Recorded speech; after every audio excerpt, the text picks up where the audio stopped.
সম্মানিত বিনিয়োগকারী ভাই বোনেরা, আসসালামু আলাইকুম। আশা করি আপনারা সবাই ভালো আছেন, শারীরিকভাবে সুস্থ আছেন। আমি আজকে 20শে জানুয়ারি মঙ্গলবার 2026 এই ভিডিও আলোচনা করছি এবং আমার আজকের আলোচনার শিরোনাম হচ্ছে শেয়ার বিনিয়োগকারীদের জন্য গুরুত্বপূর্ণ জরুরি মেসেজ আলোচনা। এই শিরোনামে বন্ধুরা আমি আপনাদের সামনে আজকে ঢাকা স্টক এক্সচেঞ্জের সামগ্রিক বাজার পরিস্থিতি নিয়ে গুরুত্বপূর্ণ একটি আলোচনা করব। আলোচনার শুরুতেই আমরা দেখব যে আজকে বাজার কিন্তু 17.27 পয়েন্টে ক্লোজ ছিল, যা 5,108 পয়েন্টে দিন শেষে ক্লোজ হয়েছে। এই যে বাজার কন্টিনিউয়াসলি ইনক্রিজ করছে, এইটা কিন্তু বাজারের লেনদেন বৃদ্ধি পাচ্ছে। যেমন 669 কোটি টাকা আজকে লেনদেন হয়েছে। সেটা বাজারের কিন্তু একটা ভালো স্ট্যাবিলিটির লক্ষণ। আমি যারা আমার ফেসবুকের ফলোয়ার তারা আপনারা জানেন, এইটা আমি আজকে সকালেও বলছিলাম যে আজকে বাজার পজিটিভ থাকবে এবং বাজারে লেনদেন বাড়বে। যারা আমার আইডি ফেসবুকের ফলোয়ার তারা আপনারা দেখছেন। তো বন্ধুরা, এই যে বাজারের কন্টিনিউয়াসলি আপ ট্রেন্ড হচ্ছে, এটার কিন্তু মূলে কিন্তু বিনিয়োগকারীদের একটা আস্থার লেভেল তৈরি হচ্ছে এবং স্মার্ট মানির এখানে পার্টিসিপেশন হচ্ছে। তো আমি আপনাদেরকে ফেসবুক আইডিতে বলছিলাম, আমি চ্যানেলেও বলছি বারবার একই বিষয়, সেটা হলো যে স্মার্ট মানির কিন্তু যে একটা সেক্টরে বা একটা শেয়ারে বা একটা নির্দিষ্ট কিছু শেয়ারে একদিনে ঢুকে 3 দিনে 4 দিনে বের হয়ে যায়, এটা তেমনটি নয়।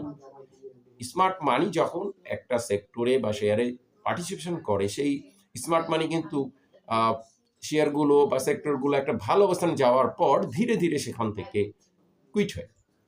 তো বর্তমানে আমরা দেখছি ডিসেম্বর ক্লোজিং শেয়ারগুলোতে স্মার্ট মানির পার্টিসিপেশন, শক্ত পার্টিসিপেশন আছে। সেক্ষেত্রে ব্যাংক, ইন্স্যুরেন্স এবং ফাইন্যান্স, লাইফ ইন্স্যুরেন্স, আপনারা দেখছেন এই শেয়ারগুলোর কিন্তু লেনদেন ভলিউম বৃদ্ধি পাচ্ছে, শেয়ারগুলোর প্রাইসও ইনক্রিজ করছে। তো স্বাভাবিকভাবে কেন? এই একটি কারণ, সেটা হলো যে এখন সামনে আমরা দেখব, সেটা হলো জুন ক্লোজিংয়ের সেকেন্ড কোয়ার্টার ঘোষণা এবং ডিসেম্বর ক্লোজগুলোর ডিভিডেন্ড ঘোষণা শুরু হবে, যেটা ফেব্রুয়ারি থেকে ঘোষণা শুরু হয়। তো সেই ক্ষেত্রে বর্তমানে যে জানুয়ারি মাস, এখান থেকে ফেব্রুয়ারি মাস বা মার্চে শুরু হয়, ফেব্রুয়ারিতেও শুরু হয়, এই আসতে একটা সময় লাগবে। এই সময়ে কিন্তু বিনিয়োগকারীরা এই যে জুন ক্লোজিংয়ের যেগুলো 20 তারিখের মধ্যে থেকে শুরু হয়ে যায়, 15 তারিখের পর থেকে শুরু হয়, এটার কারণে এই জুন ক্লোজিংয়ের ডিভিডেন্টে বা কোয়ার্টার ঘোষণাতে কি আসবে না আসবে সেটাতে দ্বিধাদ্বন্দ্ব বা শঙ্কিত বা সেখান থেকে বের হয়ে সেখান থেকে না থেকে যে নতুন করে ডিসেম্বর ক্লোজিং আসে আমি দেখতে চাই, এটা কিন্তু এই বাজারের এটাই একটা নিউজ বা এরকমই দেখা যায়, আমরা দেখতে পাই।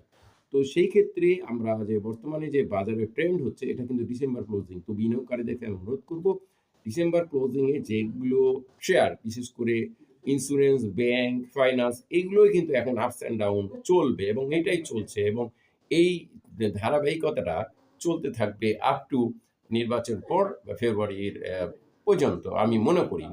তো এই যে এই সময়টা আমি আপনাদেরকে অনুরোধ করব, একটা ভালো সময় যাচ্ছে এবং যাবে, আমি যেটা পূর্বে অনেক আগেই বলেছিলাম।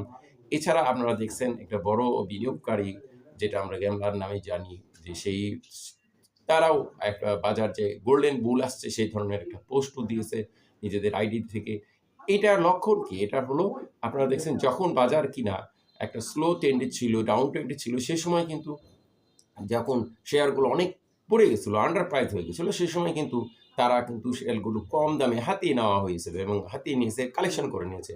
এখন যেহেতু তারা ওই কম দামে কালেকশন করে নিয়েছে, বিভিন্ন রকম গুজব, বিভিন্ন রকম প্যানিক ছড়ে, সুতরাং সেই শেয়ারগুলো এখন কিন্তু তারা অপলোডিং করা বা ডিস্ট্রিবিউশন করার জন্য এই শেয়ারগুলো, কম দামের শেয়ারগুলোকে ডাবল বা 30%, 50%, 70%, 100% এগুলো এভাবে ইনক্রিজ হয়ে গেলে তখন তারা আবার প্রফিট টেকিং করবে এবং এটাই নিয়ম এবং শেয়ার বাজারের কিন্তু কৌশল এটাই।